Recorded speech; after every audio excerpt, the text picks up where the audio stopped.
Okay, good morning all. I'm Amit Kumar Shinde from Mechanical Engineering Department. From last lecture, we have started the metallurgy subject. Now in today's session, we are going to discuss the classification of the metallic material. Okay, so how the metallic materials are classified, or in short, suppose in your chemistry subject, I think you have already studied the brief classification of the materials only. In that, materials will be classified as metallic material, non-metallic material, or suppose you have studied the organic materials, inorganic materials, different kinds of the polymeric materials.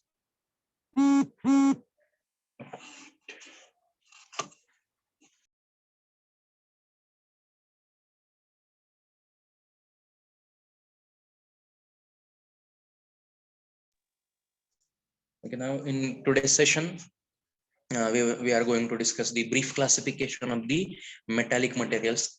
Now in this classification, we are going to discuss on which basis the metallic materials are classified, then their brief classification and their subtypes also. Okay, I have prepared here 2 slides.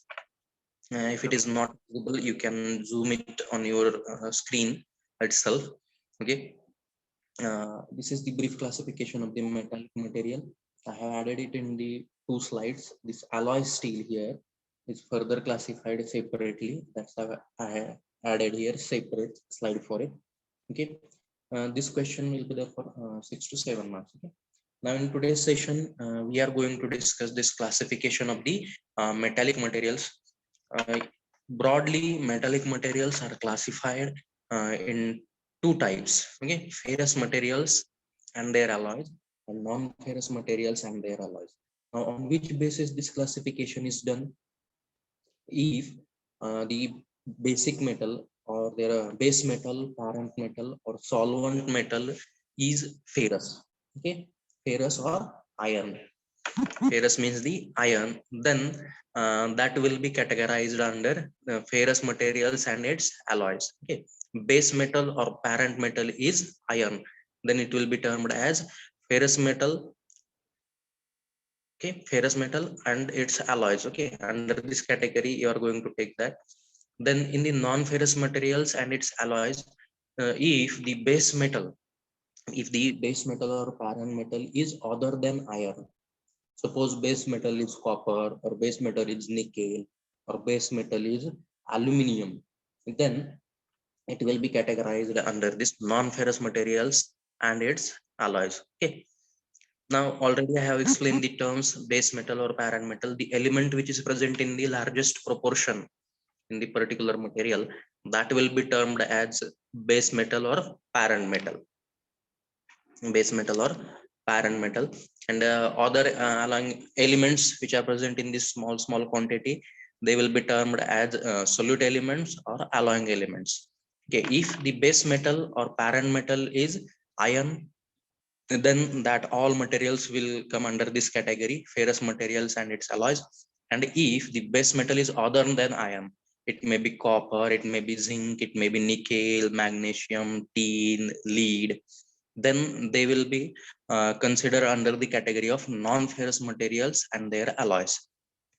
Okay, so this is the first broad classification depending on their base metal. If base metal is iron, then they will be ferrous materials, and if base metal is other than iron, then they will be come under this category non-ferrous materials. Okay, now these ferrous materials are further classified depending on the percentage of the carbon as steels and cast iron. Okay, further classified in two subcategories, steels and cast irons, and depending on the percentage of alloying element, that is the carbon.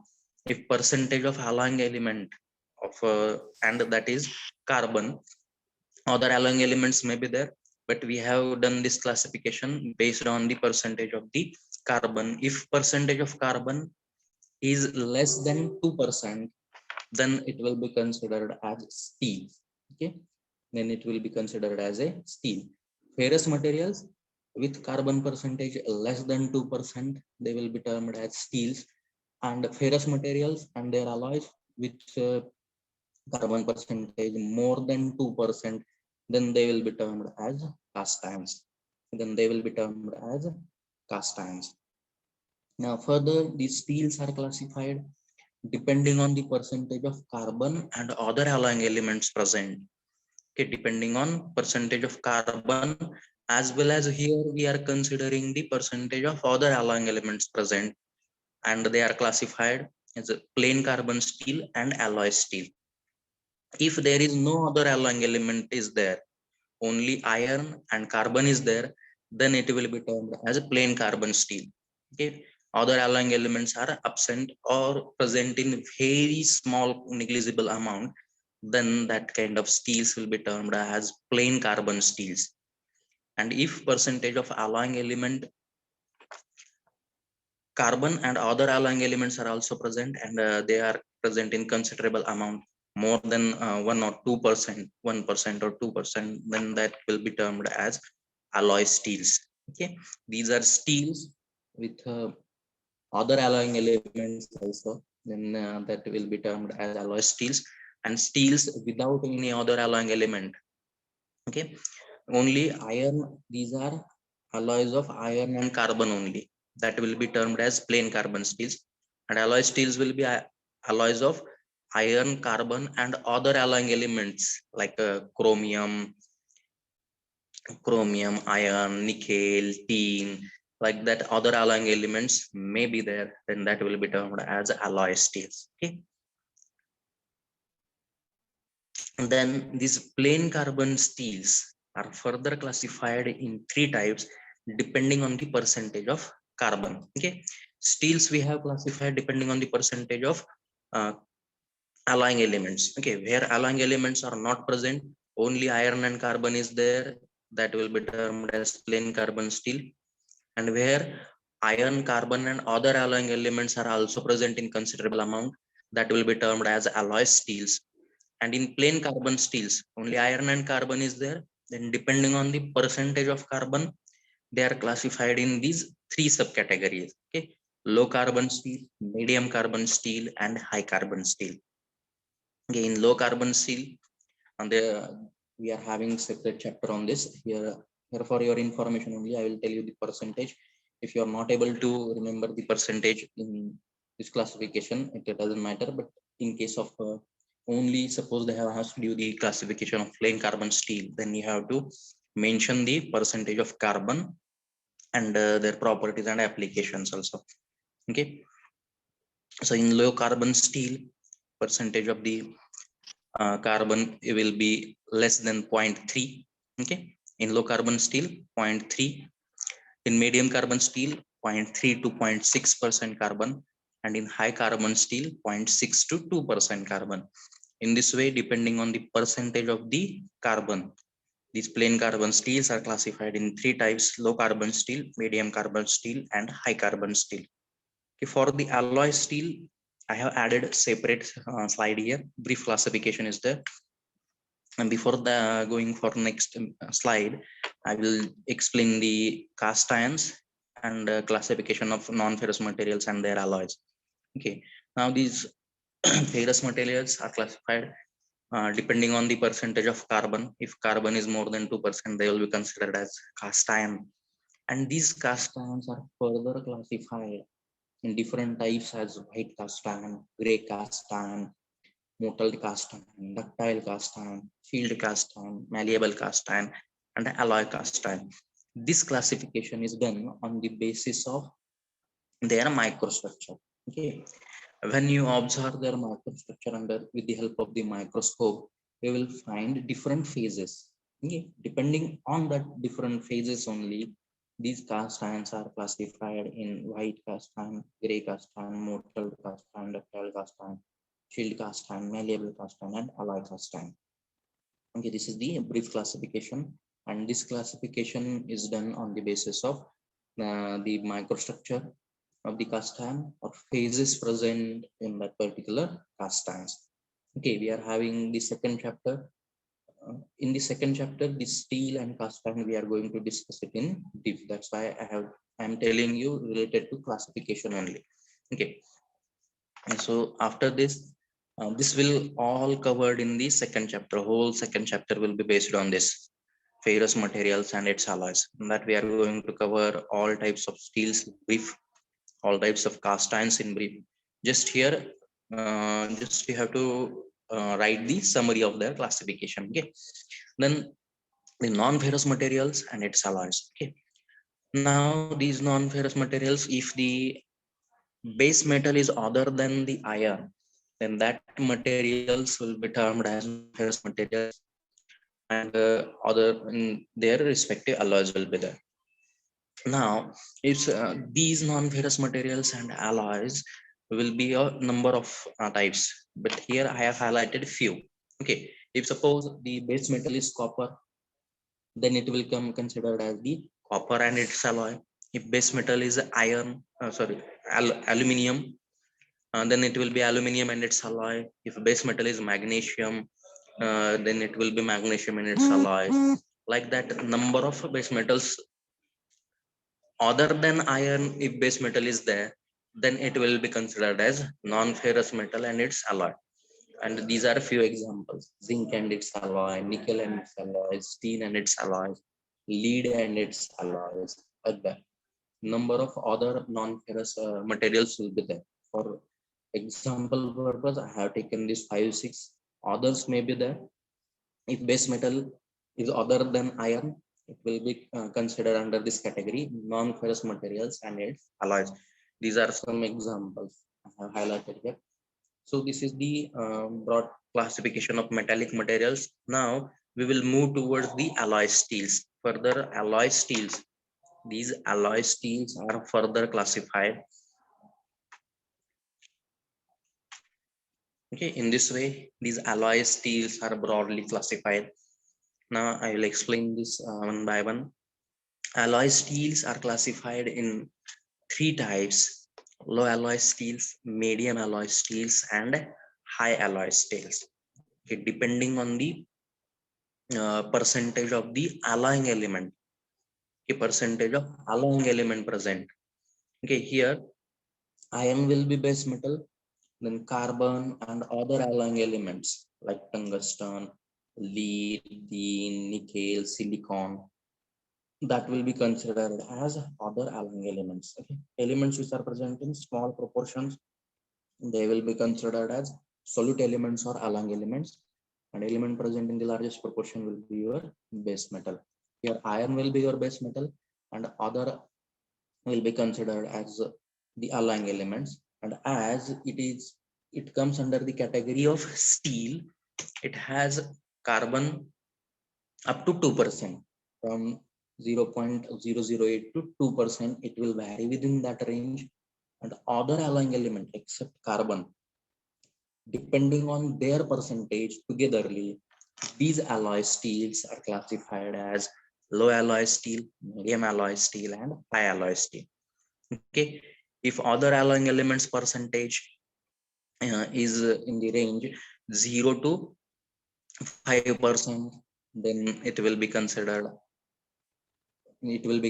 as a low alloy steel. Then if other alloying element percentage is 5 to 10%, it will be considered as medium alloy steel. And if other alloying element percentage is more than 10%, then it will consider as high alloy steel. Okay, depending on the percentage of alloying elements, other alloying elements. Okay, here we are not considering the percentage of carbon, other alloying elements only. Now depending on this, we have classified it in the three types. Now further, this low alloy steel and high alloy steels.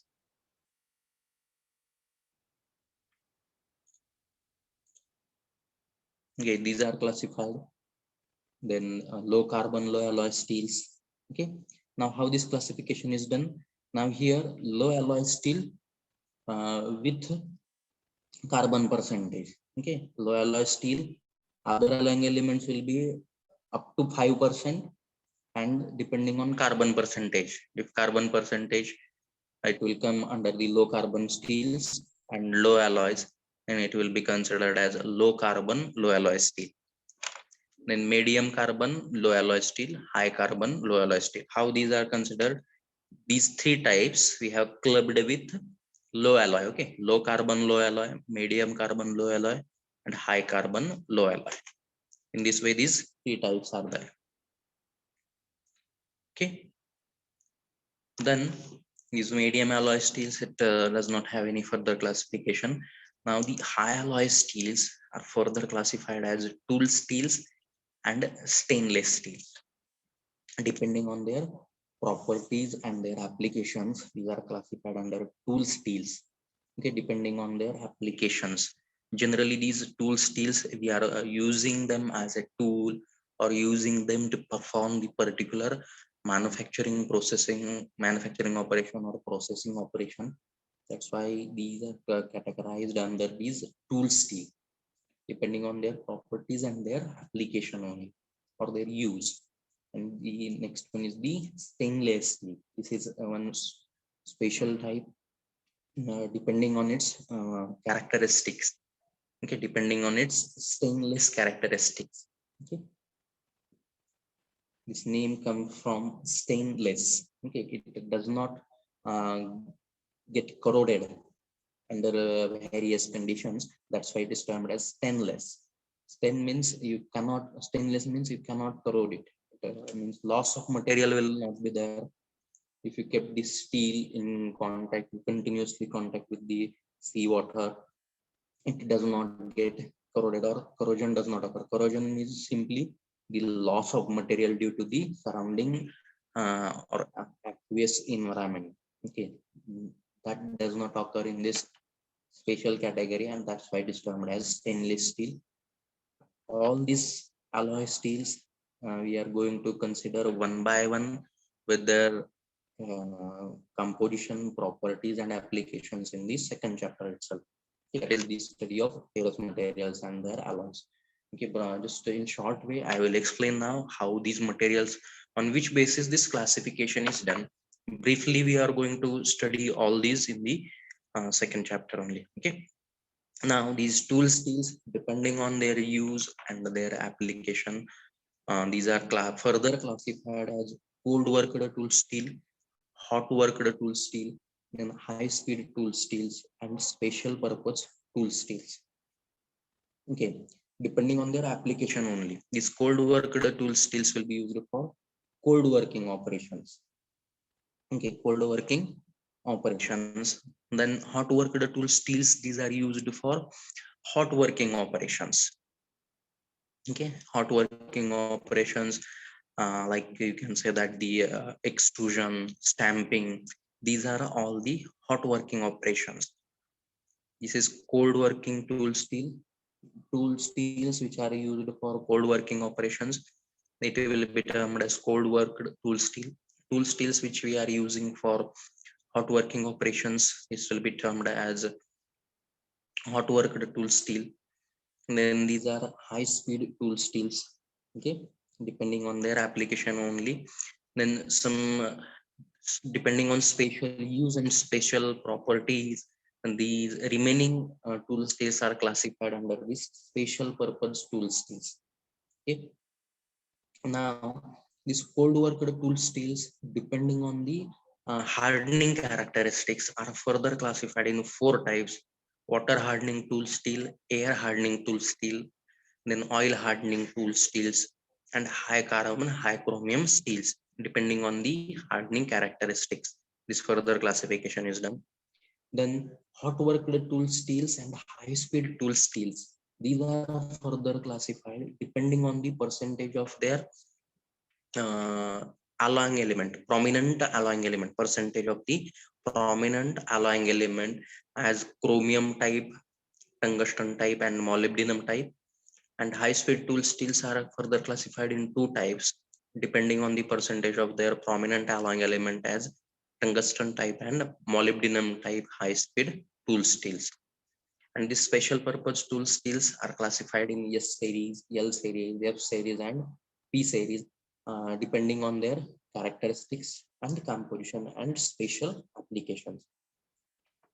And these stainless steels are classified in four different types, depending on their microstructure or phases present. Okay, as a ferritic stainless steel, austenitic stainless steel, Martin setting stainless steel, and precipitation hardenable stainless steel. This classification is done on the basis of phases present in that particular stainless steel. Okay, in this way, these alloy steels are classified, and in this way, this is the broad classification of the metallic materials. If you are having any doubt related to this classification, in this exam, this two charts you have to club in the one single page, or you can draw this one, and for alloy steel, you can draw on the other page. This is the brief classification. Just how to remember this at the end of the first section, you will be able to just you have to write the, you have to summarize the, okay. You can add extra also after studying second chapter, third chapter. Okay, you can add further. Suppose you have studied this non-ferrous materials and alloys, we have third chapter based on this only. Then you will be able to write this further classification. This copper and its alloys, you can classify it brasses and bronzes, like that. Further classification is also possible. Okay, and this is the brief classification, and these alloy steels, you can add this.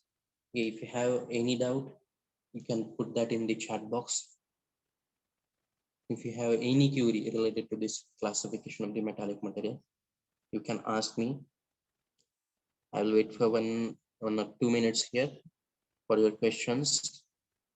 If you have any query, you can directly unmute yourself and you can talk, or you can put the query in the chat box also. I will wait for 1 or 2 minutes here, waiting for any query.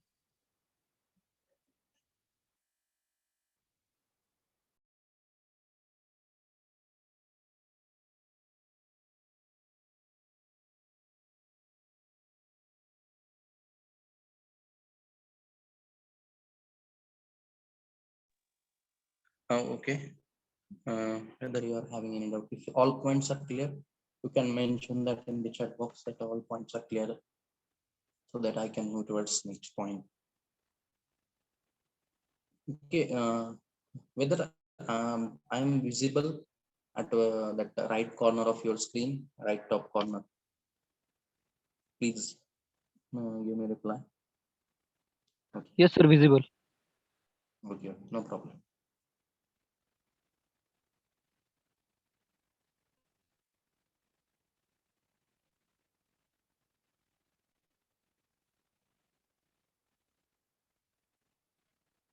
If any doubt is there, please ask, or you can write in the chat box.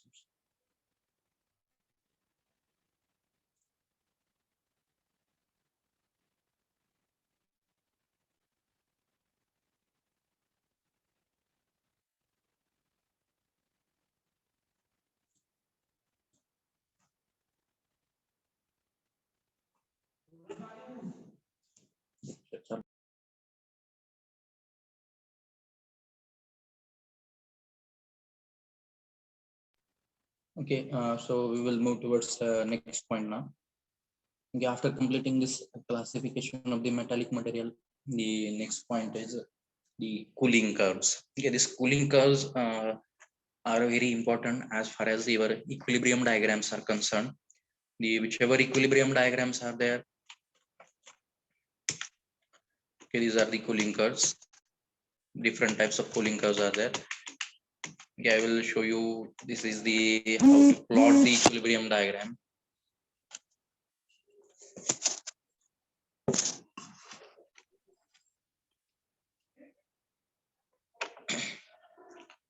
Different methods are there. Okay, these are equilibrium diagrams. Okay, this is equilibrium diagram.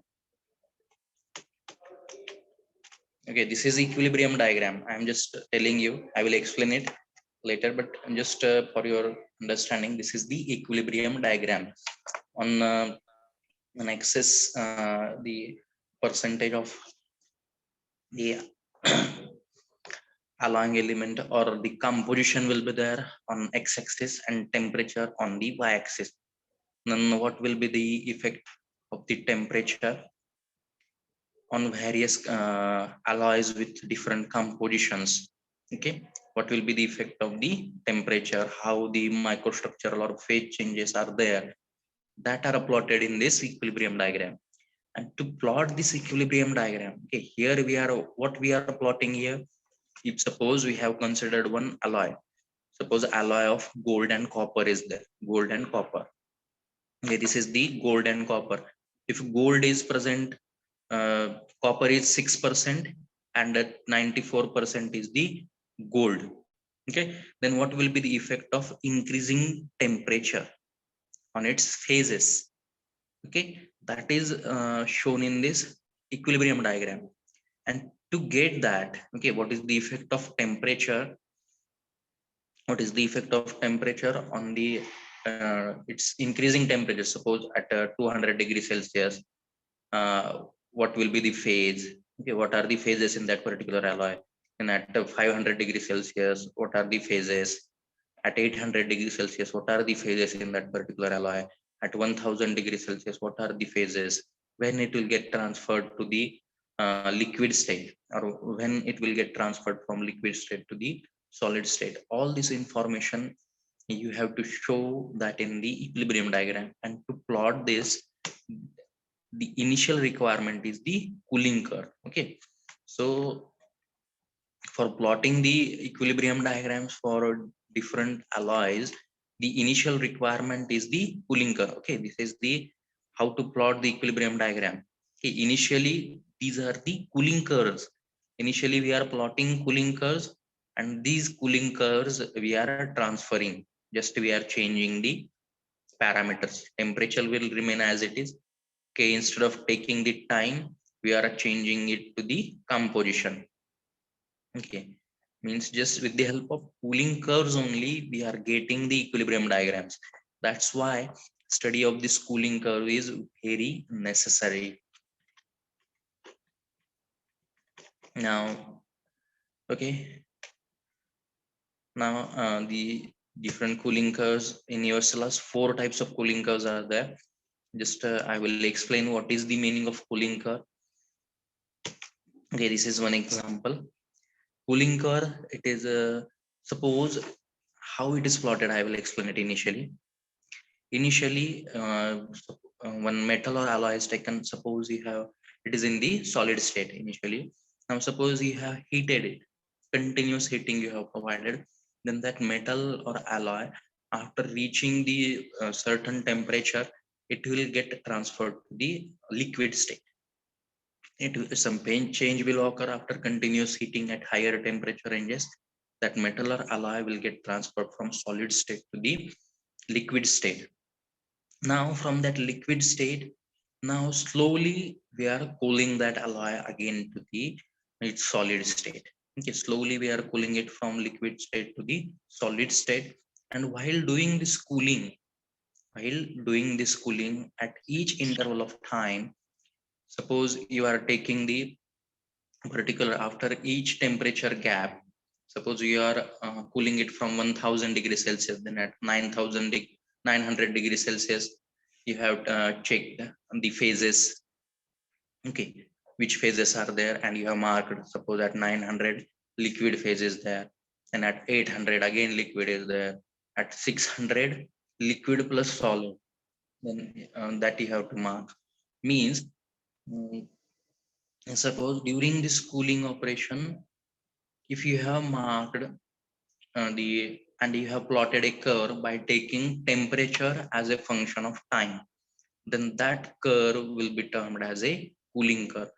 Temperature as a function of time at a different at a particular time interval, what is the effect of the temperature on the phases present in that system or that particular alloy, and that is marked by considering or taking temperature as a function of time. Means temperature will be on y-axis and on x-axis time will be plotted, then that curve will be termed as a cooling curve. Okay, this is the cooling curve. Now here two types of variables will be there. So the temperature is the dependent variable and time is the independent variable. and it is plotted on x-axis and temperature plotted on y-axis. Now these cooling curves has different types. Now in your syllabus we have these 4 types of cooling curves. Okay, the cooling curve for pure metal. This is the first type. Cooling curve for the pure metal means 100% one metal will be there. Pure metal, 100% copper, 100% alloy, iron, or 100% aluminium, 100% zinc. Only single metal will be there, and it will be present in the 100% amount. That's why it will be termed as a pure metal. Okay, single element will be there as it is a pure metal. This is the first type of cooling curve. And second type of cooling curve will be for cooling curve for binary solid solution alloy. Cooling curve for binary solid solution alloy. Then cooling curve for binary eutectic alloy. And fourth type of the cooling curve is cooling curve for binary of eutectic alloy. Now here, uh, this binary means 2 elements are there. Okay, 2 elements are present in that system. Only 2 elements are there. That's why this binary word we are using. If 3 elements are there, then it will be termed as tertiary. Okay, like that number of cooling curves will be there. But for our consideration or for help, it will be helpful to plot the equilibrium diagram. Here we have considered only 4 types: cooling curve for pure metal, cooling curve for binary solid solution alloy, then binary eutectic alloy, and binary of eutectic alloy. Then what is the solid solution alloy, eutectic alloy, of eutectic alloy? All these terms I will explain it while explaining that cooling curve only. Okay, now first we will start this.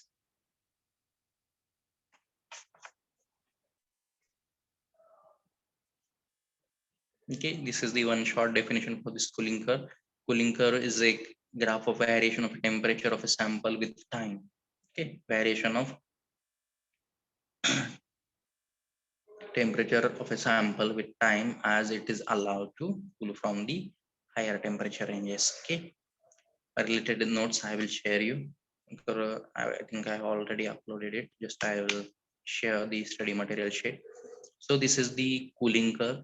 Now while explaining any cooling curve, okay, this is the cooling curve for pure metal. Just you have to remember the what is the difference between the diagrams, and the remaining process is very simple. Just you have to apply the Gibbs phase rule. Okay, I think already you have studied the Gibbs phase rule. P plus F is equal to C plus 2. But as all studies we are conducting, almost all studies are conducted under constant pressure, that the equation will become P plus F is equal to C plus 1. Okay, that is the Gibbs phase rule. Just remember this equation: P plus F is equal to C plus 1. For each region we are going to apply this Gibbs phase rule separately.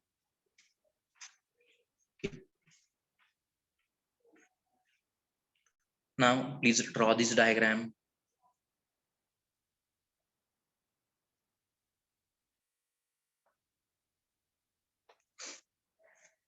Please draw this diagram. This is cooling curve for pure metal.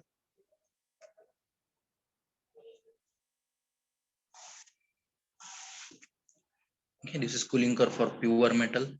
Now how to explain it and how to apply? I will explain how to apply the Gibbs phase rule for only one curve, and in the similar way you have to apply Gibbs phase rule for other 3 curves. Just your final statement or result will be different. Okay, just result will be different at the end. Okay, this is the cooling curve for a pure metal. This is the cooling curve for a pure metal. Okay, this will be the diagram. Now here, this is the region A to B. In this region A to B, your metal, as here for pure metal 100% only one element is there. In this region A to B, liquid phase is there, only one phase liquid is there. Then When temperature reaches at point B, this liquid solidifies. Okay, it starts freezing, and at point C, the freezing process completes. In this region B to C, the metal is in liquid plus solid state. The metal is in liquid plus solid state. And when temperature falls below C, that metal is in solid phase only. Okay, it is in solid phase only. In this region C to D, metal is in solid phase only. Then in B to C region, it is in liquid plus solid phase. And in A to B, it is in liquid phase only. Okay, L, then L plus S, and this is S. Why I have mentioned here this L plus S and S. Depending on this, you have to determine the phases present in that particular region. Okay, our equation is P plus F is equal to C plus 1. Okay, please write it on the paper. P plus F is equal to C plus 1 is our initial equation. Gibbs phase rule. Then apply this Gibbs phase rule for a region AB. Okay, we are applying initially to this region AB. Apply Gibbs phase rule for region A to B. Now our equation is P plus F is equal to C plus 1. Okay,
Okay. And okay, now please consider here. Now I will write it here on the corner. Here, maybe I may be visible here. I will write here.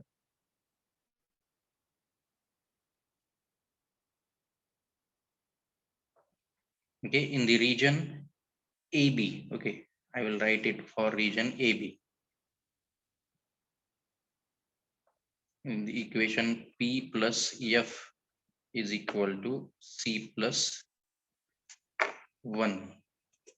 Um,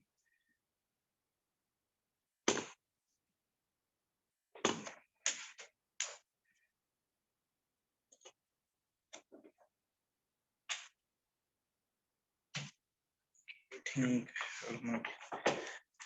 okay, I will directly explain here in this slide itself. Okay, in this region AB, A to B, apply Gibbs phase rule. Your equation is P plus F is equal to C plus 1. Okay, then P value here in each region we have to apply Gibbs phase rule and we have to find out the value of degrees of freedom F. Okay, in this region A to B, okay, in this region AB, P value is means nothing but the number of phases. Here only liquid phase is there, that is 1. Then F you have to find out, then it is equal to, that is 1 plus F is equal to C. Value of C, as we are using pure metal, number of element is 1, only one metal is there, one element is there, that's why C will remain 1 throughout this all region. Value of C is 1 only. Okay.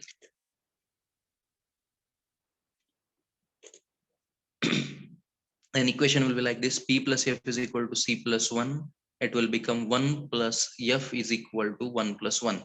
That is, F value comes 1. Okay, degrees of freedom value will, for region AB, it comes 1. Then what it indicates, you have to write there.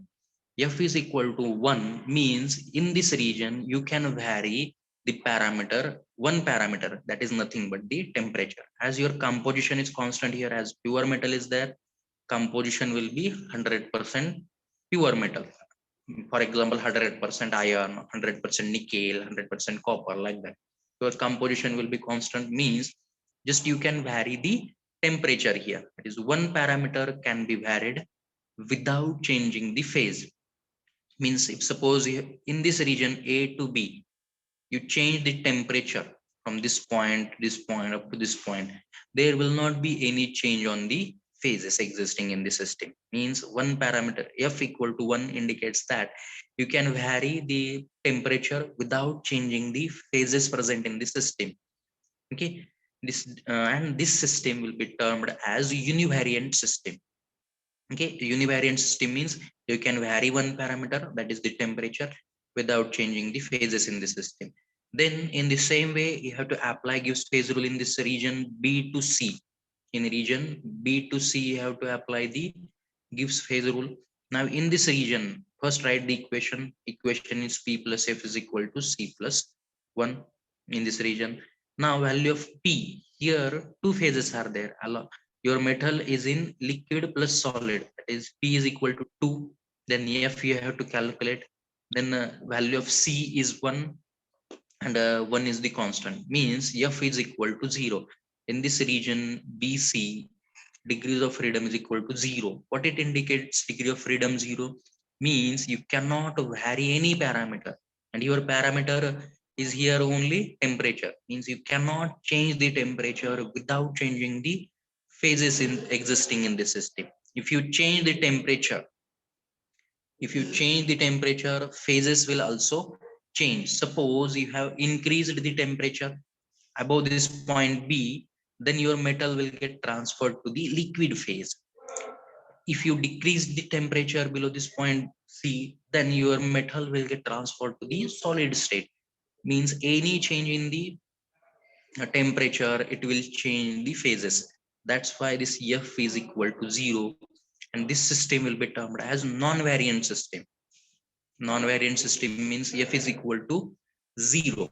This is termed as the non-variant system. You cannot change the temperature without changing the phases existing in the system.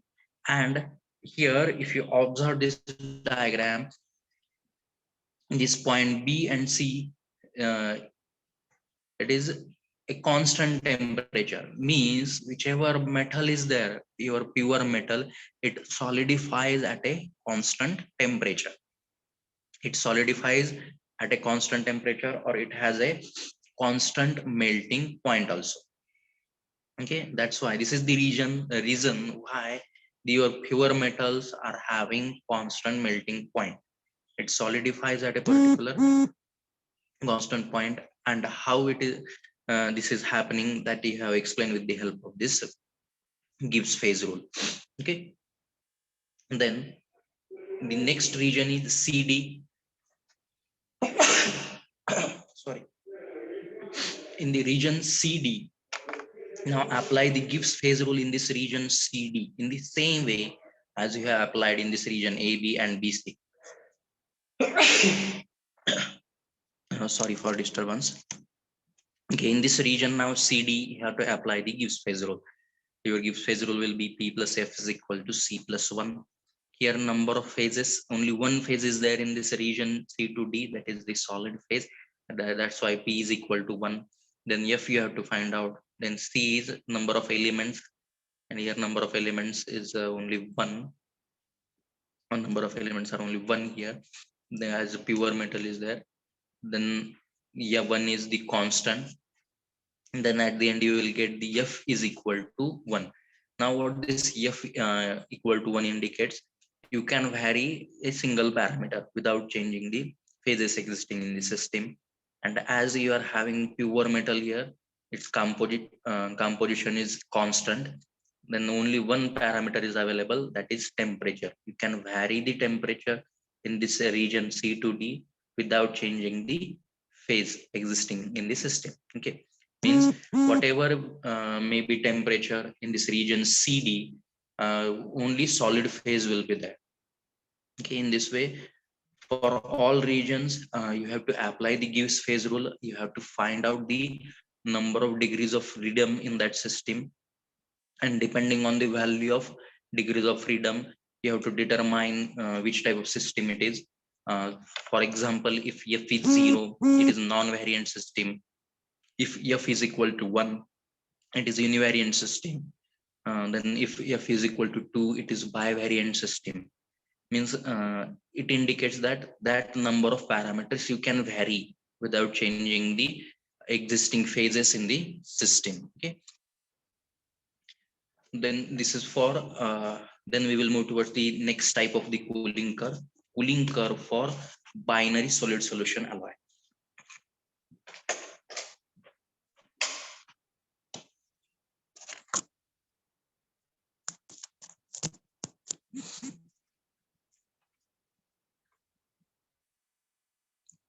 Okay, this is the cooling curve for binary solid solution alloy.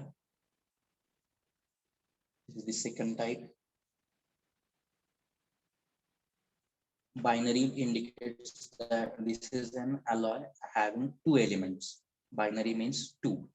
Okay, two elements will be there. For example, you can consider the copper and zinc, suppose brass.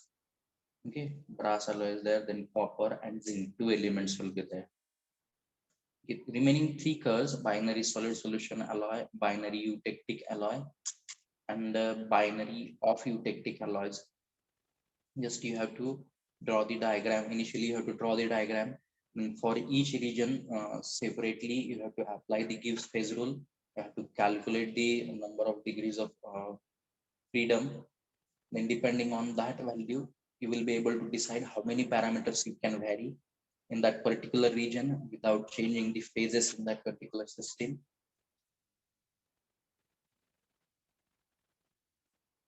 Here is the second type, binary solid solution alloy. Just draw the diagram. I will explain these remaining three types in the next session.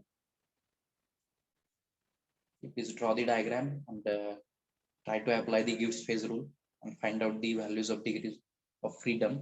Already I have mentioned for each region value of degree of freedom here. Just try to calculate on your own. Okay, this session is about to end. Yeah, I have explained only one this classification of metallic materials, and after that we have completed the concept of cooling curve. with one type, that is cooling curve for pure metal in this session. And in the next session, I will cover the remaining three types: cooling curve for binary solid solution alloy, then cooling curve for binary eutectic alloy, and cooling curve for binary off eutectic alloy. Just draw this one diagram, cooling curve for binary solid solution alloy, and try to apply the Gibbs phase rule for each region. I will cover this in the next session. Now put your roll number in the chat box for attendance purpose.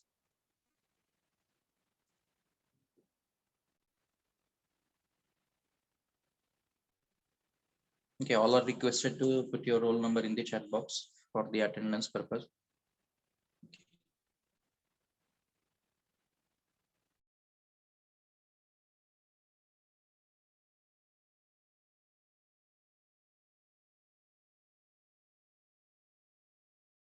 If you have any query or doubt, you can mention that in the chat box also. I will explain it.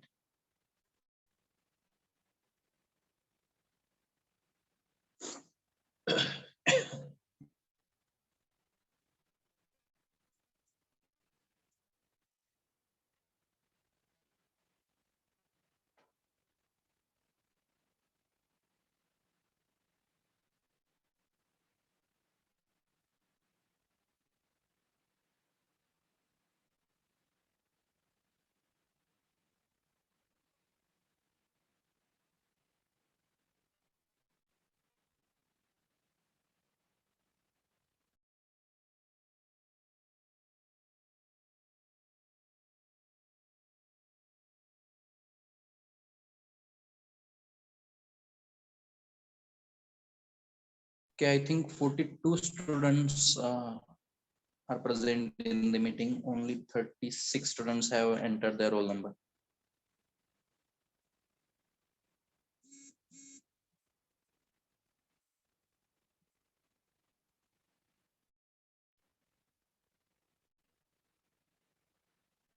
Okay, I'm going to close this session within 1 minute. Please put your roll number in the chat box.